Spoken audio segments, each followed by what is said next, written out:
అభిమానులకు కూడా చెప్తా ఉన్నాను, నన్ను కాదని మీరు జగన్కి ఓటేశారు మర్చిపోను. ఈరోజు మీరు సఫర్ అవుతున్నారు, నేను కాదు. మీ భవిష్యత్తు కోసం వచ్చే నేను రోడ్ల మీదకి.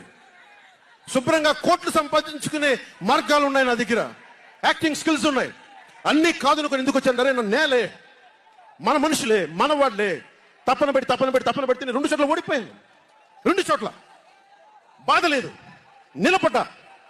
2 చోట్ల ఓటమి బాధ మీకు ఎలా ఉంటుందో తెలుసా? ఒక ఎగ్జామ్ పోతే మీకు బాధ ఎలా ఉంటుందో విద్యార్థికి తెలుసు. అలాంటి నేను 2 చోట్ల ఓడిపోతే నేను నిరాశ, నైరాశ్యం, బాధ ఉండింది. ఒకటే గుర్తుపెట్టుకున్నా, ట్రైన్లో డర్బన్లో దక్షిణాఫ్రికాలో గాంధీని ట్రైన్లో నుంచి గెంటి వేయబడ్డ గాంధీ గారు గుర్తొచ్చారు. ఏ ఆటుపోట్లు తీసుకోకుండా మన పార్టీని నడపలేం, అవమానాలు తీసుకోకుండా ముందుకెళ్ళలేం. వారందరినీ స్మరించుకొని వారి స్ఫూర్తితోటి ఈరోజు నిలబడే ఉన్నాం, బలంగా నిలబడి ఉన్నాం.